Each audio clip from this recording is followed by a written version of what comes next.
Hey everyone, wherever you are, whatever you're doing, whatever's going on in your life, I'm delighted that you decided to spend a little time with me today. Hey, so I'm wondering, what do you know about dog food entrepreneurship? Are there some myths about leadership and initiative that you can take? And what the heck even is initiative, and why does it even matter to us? So today we get to talk to Josh Spodek. I was unfamiliar with Josh, but got introduced to him by a very good friend by the name of Sean. Sean is one of my favorite people. Sean Glaze, one of my favorite people in the whole world. Sean said, you got to talk to Josh. And I said, all right, let's see. So then he sends me this information, right? Josh is a PhD and MBA, a TEDx speaker. He wrote the #1 best-selling book, Leadership Step by Step, hosts a cool podcast, 5 Ivy League degrees, and a PhD in astrophysics and an MBA from Columbia, where he studied under a Nobel laureate. But there's a whole bunch more reasons that we need to listen to Josh. And I'm just excited that he's joining us today. So what's going on, Josh? How's things? Glad to be here. Things are going pretty well. Good. Really excited to be here. Yeah. Yeah, cool, man. Well, I'm really glad that you're here too. I mean, Sean does not recommend guests that are crappy. So I'm really excited that he introduced me to you and connected me to you, because you've got this book called Initiative that I have to tell you, like, I thought I had it. And then I read the book and I'm like, boy, I got some work to do. So how do you define initiative? So initiative, as I teach it, is the ability to identify problems that could use solving, and to solve them in a way that's sustainable, that it keeps going, so that the people that you help reward you enough to keep it going. So it's helping others and overlapping with something that you're passionate about yourself. Interesting. Well, I love the helping others part, but I've never heard that it's the overlapping of something that we're passionate about. That's really interesting. So why is that so important? I mean, one of the things you talk about in your book is the myth of too many passions. So, I mean, doesn't it get watered down? Why do we need that, man? Yeah, I've been teaching this for a long time, both to clients as well as to students. And at the beginning, I would give people a project. I would say, start working on something, take initiative and start working on a project, and not just a classroom project, but something to help people out in the world. And I noticed that a lot of times students would switch projects in the middle. And whenever they switched, they'd always like the second one more. Why else would you switch? And I found that at first I started working, how can I help people to pick the right one in the first place so they don't have to switch? And over the years, I realized that trying to solve their problems for them, trying to figure out for them what their priorities were, was robbing them of the ability to learn that for themselves. The myth of people having there's a lot of people out there who say, it's actually, to me, two sides of the same myth. One of them is people say, I don't have any passions. The other is, I have so many passions, I don't know which one to act on. Both of them are symptoms of people not knowing their priorities and not knowing what they want to do. And school really reinforces this. School tells you what to study. I mean, you might pick your major in college, but up until college, you're told what to study, what's important in each subject, when to be where, and how you do well is you have to answer questions on a test. And we exit school never really having examined our own values. We might have to take a test or write a paper on what Plato considers values, but we don't know our own. And when you don't practice identifying what's important to you, you don't know what's important to you. And so people feel like, I have so many passions, I don't know which one to work on. When actually, if they did work on one or two of them, they would find things quickly shaking out. Anyone who started a project, if they find that they don't like it, it leads them to another one. If they do like it, the ones that don't measure up, they get rid of right away. Like the stuff that I'm working on now, I'm so glad that I picked them over the things that I don't do anymore. But before I picked them, I was like, which one should I do? Which one should I not do? I tear my clothes for like weeks of like, which one should I, months or years, which one should I do? And until you do it, until you pick something and act on it, it's really tough to know what your values are. It's like in a relationship. You might see someone and find that person attractive just to look at, but you got to get to know them. You got to know what their history is. You got to get into a fight with them sometimes. You got to have your ups and downs. Then true love can develop with a person.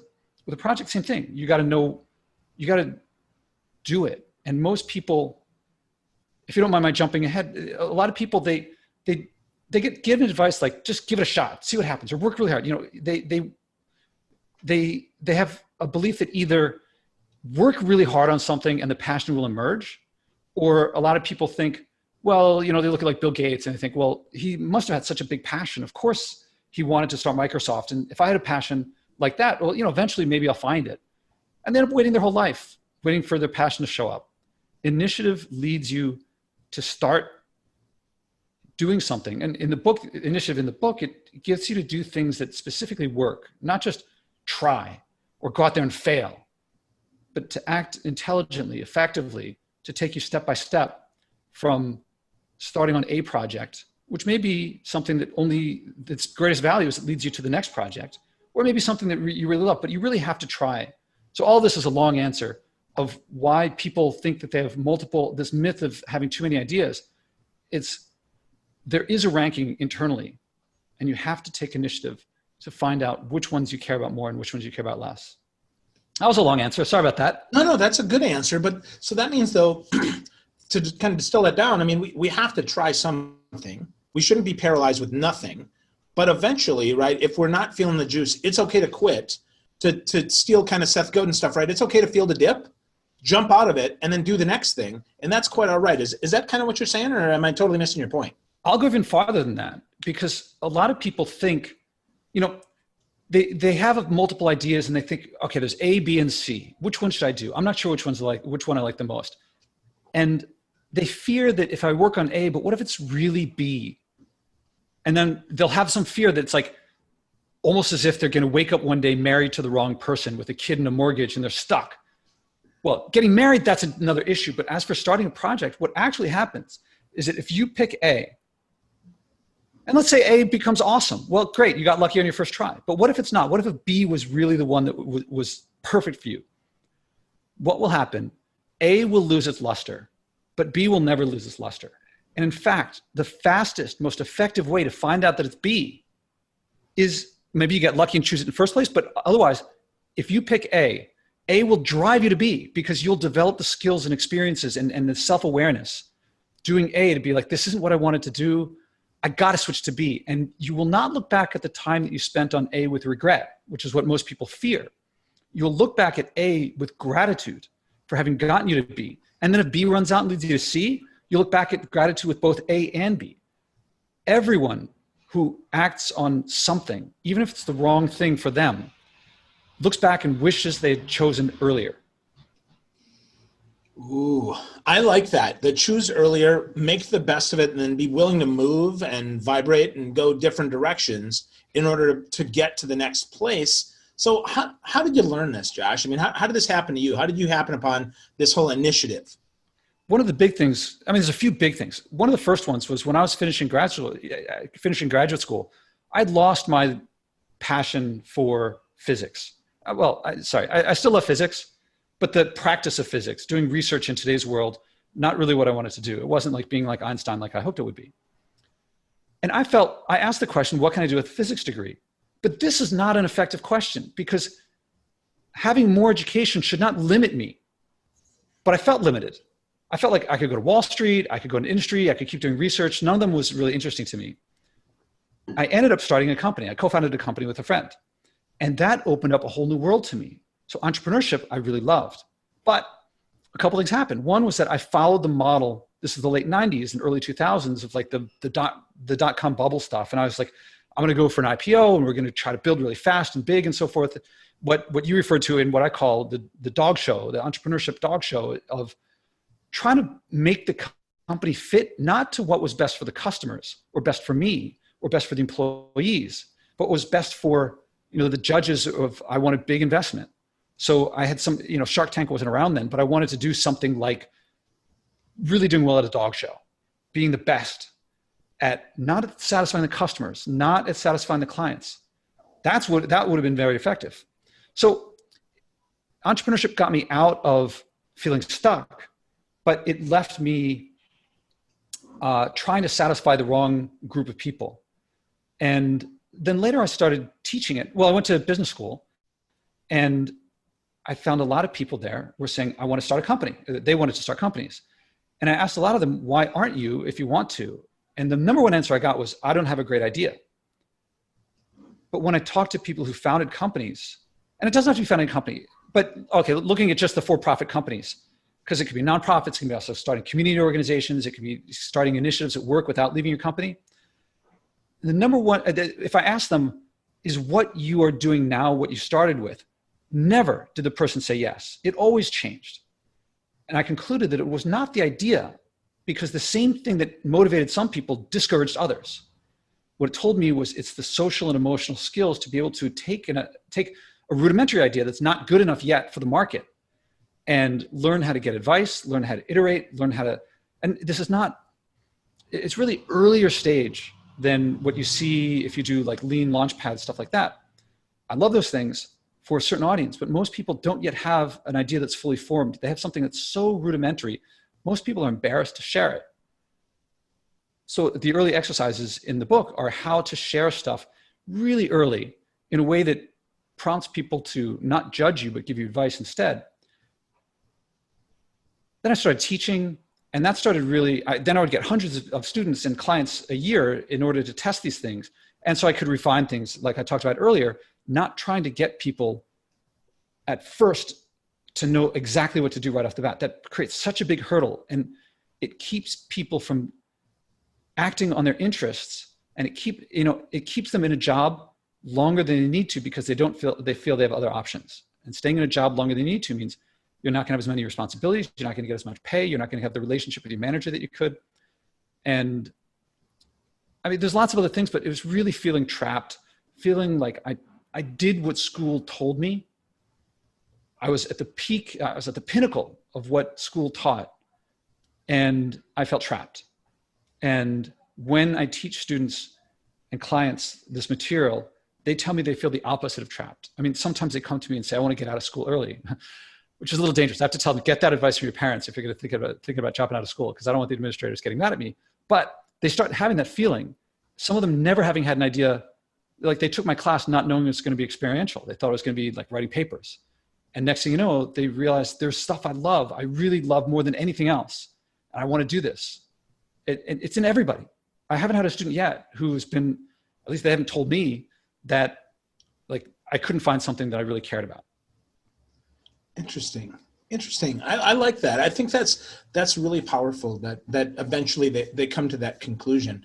But that sounds good. I mean, but isn't there like an archetype for those types of people, or do you really believe, Josh, that that's anybody? There are certain people who, for whatever reason, emerged from their youth and they appear to be a born entrepreneur, or they appear to be a born salesperson. And I don't know how it happens, but it comes through experience, even if they seem born that way, because no one is born selling. I mean, no one's like, wow, buy this, or what are your needs? Everyone learns it somehow. And what I believe is that a lot of people early on in life, they face some sort of challenge, and it's an easy, sometimes it's an easy challenge, and they solve it. And then it happens that later in life, a medium challenge hits them, and they solve that one partly based on the skills that they learned on the first one. And then later, some really big, hard challenge faces them. And now based on the easy and medium ones, they can take on that hard one.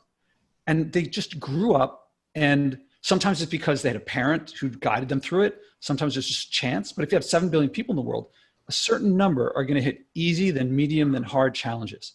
Some are going to get hard challenge right off the bat, and they're going to feel like, oh my God, that, like, I don't know, maybe they try to start some lemonade stand and like a storm hits or something happens and it's overwhelming and they think it's just not, I can't do it. Maybe they could have if they had the challenges in a different order. So I think a lot of people just never got the challenges in the right order at the beginning. That doesn't mean if they were given the challenges in an effective order later, that they couldn't learn the skills later. But I believe that everyone learns, every skill that you have, you learn somehow. Whether it's walking, talking, cooking, starting companies, sales, whoever it is, didn't have it at some point. They got it through experience. And if they can learn it, anyone else can too. Wow. That certainly is encouraging, for a lot of folks that feel that they can't, because they can, and you will, but you have to do something. You can't just sit there. It's not going to happen, right? Inspiration doesn't hit us like an apple, like Isaac Newton, right? That isn't how this works. Not as far as I know. I mean, sometimes people do get lucky. Someone they happen to be in the right place at the right time. Although that tends to happen, chance favors the prepared mind. It happens most when you prepare for these things. And when you are prepared, these ideas come all the time. I mean, when you've started a few projects, whether they're for-profit companies, whether they're community organizations, whether they're going to your manager and not just proposing an idea, but sharing something early and working with your manager into developing an initiative at work. And so you get responsibility, you get a team reporting to you. Everyone who's had a few of these things, the more that you do it, the more you find that you can do it, and the more opportunities you find, the more opportunities you can create. It's a skill. It's, if you keep lifting weights, you can lift heavier weights. If you keep starting projects, you can keep starting more projects. If you don't go to, when I was a kid, I used to see people going to the gym and I wasn't strong. And I thought, if only I were strong, I could go to the gym too. Totally backward. Being strong doesn't make you go to the gym. Going to the gym makes you strong, assuming you know what to do there. Likewise, starting a company, being good at entrepreneurship doesn't get you your first company. Being good at solving problems doesn't solve your first problem. Starting something develops those skills. It's just the hurdle is really big for a lot of people. The big value of this book is it's step-by-step, starting with early ones that anyone can do. They're still valuable if you've done it many times before. And then it's all these little baby steps. One leads to the next and the next and the next. And they're tuned after working with hundreds of different people. And it's not, it kills me when people say, oh, that seems like a great idea. Go for it. You can do it. And you're like, thanks, Mom. But that's not actually getting me going. That doesn't actually sell a product. It doesn't actually get me to understand what the customer's looking for or what my community needs to stop that development that's going to knock down the mall or something, the park or something like that. Yeah. Wow. No, that is one of the most powerful things about your book, Josh. Having read through it, I think the exercises help. And one of the things that you kind of front load those exercises with is your 7 principles, which I think are super powerful. Personality matters less than the skills you can learn. The idea of a lifetime comes once a month, which I'd love to explore a little bit. Bunch of other ones. You got one other one that I really love, and that's number 7. It totally resonates with me, and that's almost nothing inspires like helping others so much that they reward you for it. So let's talk about that one, and then we'll go back to number 2 as well. So almost nothing inspires like helping others so much that they reward you for it. To me, intrinsically, really resonates with me because I love to help. I love to be a service. So what did you mean by that, though? I want to make sure that I got this one right. Yeah, it sounds like you got it. I mean, one of the big things is there's 2 types of inspiration I found. One of them, on December 31st, there's a lot of people running around saying, I'm going to go to the gym twice a week for the next year or something like that. And we all know around February, they're not going anymore. That feeling of inspiration tends to fade when it's purely about yourself. As much, and a lot of people feel like, people say, I want to be an entrepreneur. I feel like you're putting the cart before the horse. It's not being an entrepreneur. You want to serve others. This inspiration to serve others, that doesn't fade. And in the middle of these exercises, there's one exercise where you go and talk to people who have the problem that you want to solve. And most people have some sense of what the problem is. Something happens often during this exercise, which is that someone will say to them something like, well, a couple things. One is people will say, this is my problem. And you have to write it down in their words. And you have to listen very hard. And you will learn, no matter how well you think you know the problem, they know it differently. Not better or worse, but they know it from their perspective. And that empathy that you get from feeling their problem, from hearing what it is for them that's slightly different from yours, it gives the problem a real gravity. People connect with it more. And then if it happens, often in this step it happens that one of them will say, when can I get this? Is it ready yet? When can I buy your service? When can I buy your product? That feeling is like elation.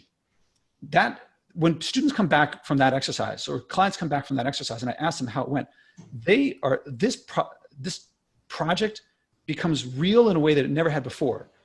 And even that is nothing compared to when you get your first revenue. When you get your first sales coming in and people thank you, like, take my money. That feeling is just elation. Because you are helping them make their world better. They're saying your product or your service for me is more valuable than my money, more valuable than my time if they're going to volunteer with you. They don't have to do that. They're choosing that you're making their life better. That makes you want to do it more and more. And that feeling, Frances Hesselbein, one of my mentors, she says to serve is to live. I've never heard it more simply. And it's a tremendous feeling to serve others. And it's weird when people think leadership is about telling people what to do, or the guy in the corner office, like with the suit and all. That's not leadership. That's authority. I got nothing against it. But leading is understanding what motivates people, what people care about, and being able to helping them achieve what they wanted. Sales is very related. Entrepreneurship is very related. Taking initiative in order to help others, it's a deeply rewarding feeling. And it's, in my epilogue in the book, I talk about on a social level, society, we don't have that like we used to. This book is written for the individual. It's written for someone to read and improve their life, to get the tools to vastly simplify what it takes to create a project that you care about, that you love, that serves others. I hope on a social level that it affects society, that we learn to serve others more and want to do that more and get that reward. So that's a little editorial from me on the epilogue. No, that's awesome. I mean, service to me is super important as well. I mean, I believe the same thing. Instead of just, to service to live, like Francis says, I believe if we replace sales and service, because I work on sales teams, that's the same thing, right? We want to serve people. That's ultimately the goal. If we can't serve them, we can never sell them. They won't buy, or not without remorse anyway. So that's a big thing for me. So I really dig what you said there, man. I appreciate that. Yeah. I mean, I can hear it, maybe some people work for some monopoly where you can force sales on someone, but I don't think that's this community. I think we want to find out what problems people have to help them so that they want to come back for more. Yeah. It's great. Yep. Absolutely. They didn't teach me that in physics. Yeah. I didn't learn that in computer science either, Josh. So that's okay. So yeah, I'm a computer science major. So yep. Same way, brother. So we're geeks. Yeah, we are. Absolutely. So, which makes it all the more fun, right? To really think about this. I mean, a lot of times geeks get trapped in the whole, in the bits and bytes and the algorithms and the exponents instead of really focused on the people. And I really think, years ago, I worked for a company. Our slogan was "The geeks shall inherit the earth." Uh-huh. And I got to tell you, I believe that we've finally seen that that's true. But I would add the geeks with hearts shall inherit the earth. Those of us who actually are heart-focused, heart-centered, and serve with our heart are going to inherit the earth and are going to change the world. It makes me think of being on both sides of bringing an engineer to a sales meeting is like a very risky proposition. I've been on both sides because every now and then, okay, when I'm the salesperson, when I'm the CEO, and I bring in an engineer, and sometimes they say, "Can you do X?" And before I can answer, and like we don't have it yet, but I know if we work at it, we can get it. And then the engineer pops up with, before I can say the word, "Nope, don't have it." And you're like, you just killed the sale. And of course you don't say that in the moment. So you leave and you're like, you just killed the sale. Why did you do that? And they're like, I was honest. And you're like, we can do this in time. We got to find out what their needs are and then we can do it. And they're like, yes, but we can't do it right now. And if I want to be honest and not lie, I'm like, you're missing the meaning behind the relationship here. It's not about facts and figures. They're important. But we have to learn what their needs are. Maybe we can even solve it better than from learning these answers. And of course, I've been on the other side too, where I was early in my career. And I felt like honesty is so important because if I'm honest now, then they'll know that they can talk to me and I'll always give an honest answer later. It's really, what is the other person's interest? How can you meet their interests? It's them first.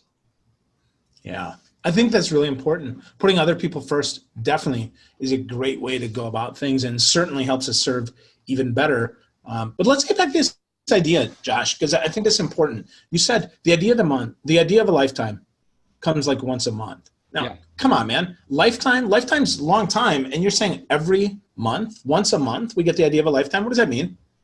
So a lot of people think that they have this idea and they think it's this great idea and they hold on to it with all they've got. And a couple of things happen when you do that don't help you at all. One is that you tend to push your idea onto others because you think it's so great, as opposed to listening to them and finding out whether it works or not for them. And another thing is that when you could change it, you don't. And when you could listen, you talk. And that doesn't help your sales, doesn't help your product, doesn't help your relationship. The other thing is sometimes maybe the product really, no matter what you do, isn't going to work. And people fear this might be the only one I got. I better stick with it. And so this thing that you ought to have shut down, that the world is not benefiting from, or your life is not benefiting from. You're like, I gotta do what I can. The next great idea is a month away. Now, people could argue with this, but as your skills develop, they come more and more and more. The issue is not how many ideas can I come up with. The execution is what takes a long time. So if you have a great idea, it may take you years, decades to develop it. It may take you weeks. I don't know. It depends on the idea and the market and so forth.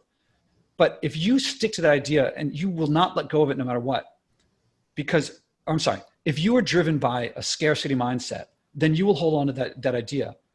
But it's not the case that if you let that idea go, you'll never have another idea again. You're more likely to get a better idea the more you keep on working on some ideas. Bill Gates, I'm sure, had many, many ideas. I don't know why I picked him. I mean, pick any successful entrepreneur, pick any big problem solver. They come up with many more ideas than they can act on. The problem, once you go through this book's exercises, once, you're going to be flooded with ideas. It's not going to be once a month. It's going to be like all the time. The challenge is staying focused. The challenge is rejecting ideas and sticking with the one until something is so much greater that you're like, I got to switch. But that's very rare. I mean, especially when people are feeling rewarded, when people are rewarding you for solving their problems, you're just going to want to stick with it. So how do we focus, Josh? What are some tips on staying focused? I mean, now that we've read your book, we love your book, we love initiative, we've got a lot of it. Now we're doing stuff. How do we stay focused so that we actually accomplish something instead of just consistently starting a whole bunch of things? Well, if you actually have done the exercises, then you will emerge with a project. I mean, short term, the book, you do these exercises, you'll emerge with a project that you love, that's solving problems for others, that you love the feeling that they support you for it. Long term, it will give you the ability to solve problems in general that help others, that they reward you for. So if you're sometime in the future, say you start some project and it goes through to completion, you sell, you get hired for some new thing, you get promoted, whatever happens, you're on some new thing. And now you're working for the manager isn't helping you at all. And the old you would complain and say, well, I guess work is just supposed to be boring, otherwise they wouldn't pay me for it. I hear a lot of people say stuff like that. Well, once you have the ability to start a project and to solve problems that people value and to get the support of people around you, valuable people, including the manager who's not giving you work that you like, you can create a new project. You will never be able to say life sucks. You will have the ability, but also the responsibility to do something about it. Now, so that says that if things don't go well for you, you can do something about it. And you have the responsibility to do something about it. Now, you also asked, how do you stay focused? When you get that feedback that people love what you're doing, that keeps you focused because it's about them. Now, if you get people clamoring for yet another big thing that wants you to leave this one, that's a pretty good problem to have in life. I mean, you can hire people, you can work on multiple projects in different areas in your life. I'm just looking at my life right now. I have my teaching, I have my coaching, I have my speaking, and I have and out of nowhere, not out of nowhere, but out of necessity of the world, I see a lot of environmental issues. And so my Leadership in the Environment podcast became bigger and bigger and bigger. I don't want to go into all of that. People can go look that up if they're interested. But I started wanting to do stuff on the environment. I do leadership and entrepreneurial teaching and coaching. I realized that what was missing from the environment was leadership. There's a lot of people telling people what to do. There's a lot of spreading facts and doom and gloom. I don't see this motivating people. I mean, some people, but not the overwhelming majority. And so I stayed focused because I knew the value of leadership and it was relevant to this other big problem. So they folded in together, and I believe that I've not lost focus. I believe on the contrary, the podcast is leading to more leadership opportunities, and leadership opportunities are doing more on the podcast. I can't see myself getting distracted from these core things. I think that happens more and more as one of the things I talk about in the book is that most people, when you're at those early stages and you're not really sure what you want to work on, you have various interests. Some of them are passing fancies that will fade. Some of them are hobbies or things that you really enjoy that will endure longer. And some are major life passions. the things at the beginning, if you don't have the skills, you haven't taken initiative yet and figured out what your values are and how to act on them, you don't know what's a passing fancy and what's a big life passion. A lot of people, when they start these projects, they'll pick something early that's like really popular. They're like, oh, I'm going to do a blockchain app. That's really popular. That's going to make me lots of money. Well, it might be that they really love it, but chances are not likely, because there are many, many times more passing fancies than there are life passions. As you work on, so almost always, the first thing you work on will be a passing fancy. That keeps a lot of people from starting, because what's the point? But as you develop the skills, what happens is the first time you do a passing fancy, you run, maybe you do it for a couple months and then you're done and you move on. Well, you don't just rule out that passing fancy, you rule out a whole class of passing fancies. So maybe you realize you don't really like making apps. You're never going to get worried about doing an app again. Maybe you think it's all about the money.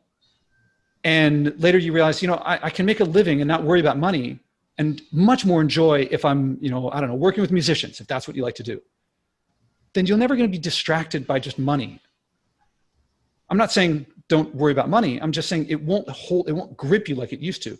And so each time you iterate, each time you go through one of these cycles of doing the exercises, you rule out lower and lower level things each time, or more and more low level things each time. So after you've done this a few times, you're not distracted by money. You're not distracted by fame. You're not distracted. I mean, if those are the things you love, you're going to actually be more, but the things that that are just distractions, more and more distractions, you look at other people distracted by things that you're not, and you're like, why is that person doing that thing that they really don't care about? And eventually it's only your life passions. You're going to be increasingly focused the more you do these things.